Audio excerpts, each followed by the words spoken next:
Here's our recording studio in the basement. This is a green screen that Sam has built. We have some studio lights here. Those two are turned on and pointed at the walls for some diffuse lighting. This other one's off.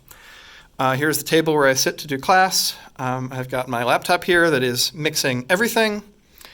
I am running on this laptop a program called Open Broadcaster Studio, which lets me stuff audio and video together. I am broadcasting live to Twitch and Zoom.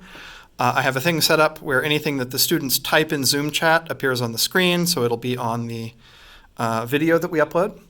But the cool part about this demo is the globe, right? The challenge is always, we want to show students what things look like from both our perspective on Earth and a perspective out in space in the lab frame, as one would say. So I've got the Earth here.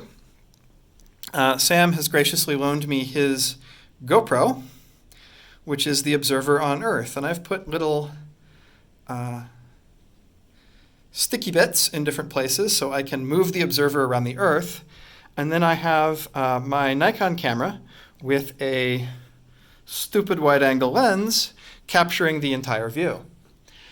In the sky, which is our ceiling, I have two laser pointer dots. The green one has been precisely aligned, so it is lined up with the North Pole, so that's our Polaris. The red star is some other random star in the sky, and I can move the red laser pointer around to show how different stars, not Polaris, appear to rise and set. And then I can move the observer around and show what these things look like from different places on Earth. I've got this studio light here bouncing off the wall in order to give me a bit of illumination here on the GoPro, which is being captured by the Nikon. All of this is being mixed in Open Broadcaster Studio here. You can see me leaning over with my cell phone. Hi, everybody. So I'm leaning over on my cell phone here. Everything's being mixed together. And when let me see if I can grab a preview for you all. So I'm pointing this at Open Broadcaster Studio. The image on the left is what the GoPro sees, which is fixed to the Earth, and the image on the right is what the Nikon sees, which is allowed to spin in space. And when I turn the Earth, notice that the green dot does not move. I may need to realign it slightly. It really needs two hands to stabilize the globe.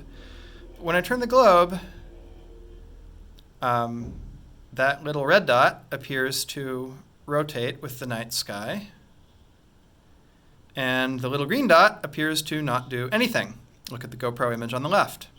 So this shows why all of the stars in the night sky appear to rotate counterclockwise around the celestial sphere, around the North Star, and why the ancients said, oh, it's the celestial sphere turning. Of course, I'm sitting over here, spinning the globe. So this is the demo I hope to show my students tomorrow. I'm going to do some variants of this. I hope to, for instance, use these studio lights that we see here as the sun. I can demonstrate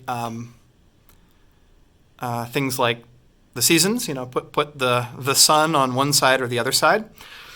I do plan, when I do those demos, rather than using Sam's GoPro, to get Sam's little Panasonic camera over here, which is perfectly serviceable in good light, and get that running. And maybe I will have 3 camera feeds going at the same time. One that's a perspective from Earth, from the GoPro.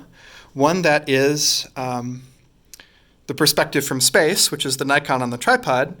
And then this guy zoomed in on the globe to show the terminator, the line that separates day and night.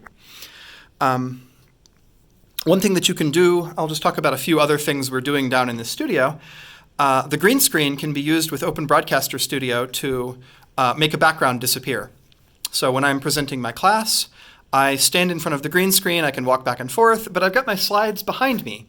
And I have a place off to the side where I can stand and not block anything. And of course, I could just move the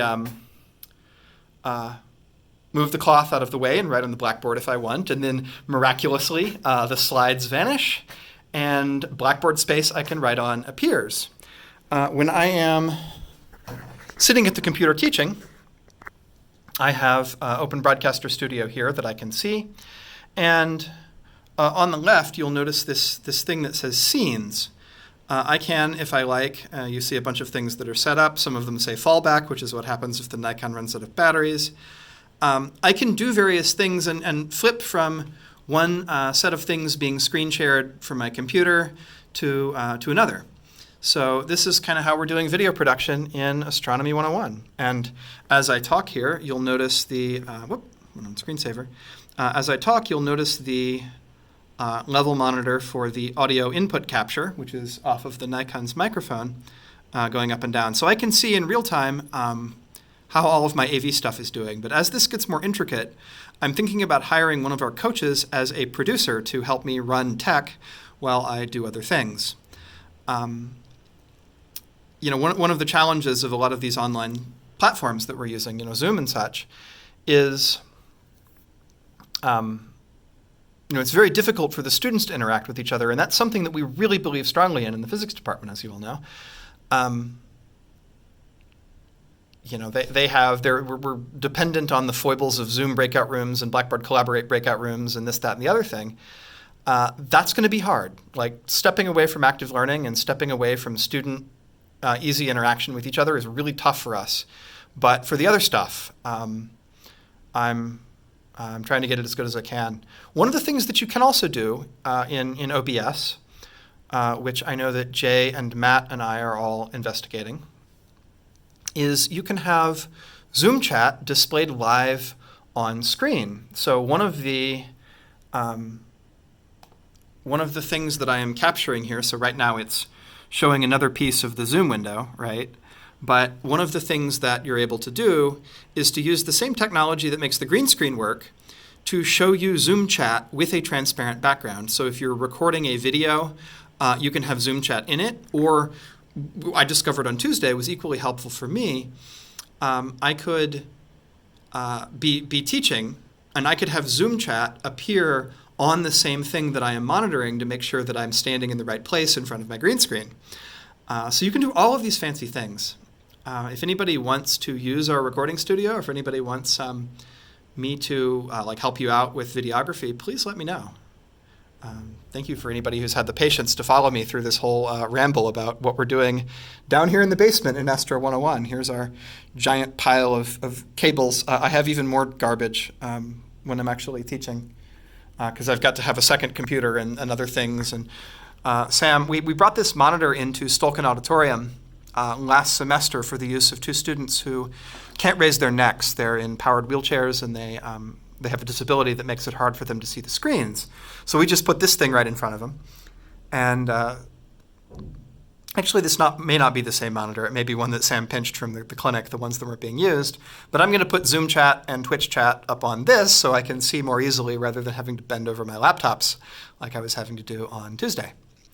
Anyway, if you have any questions about any of this, please ask.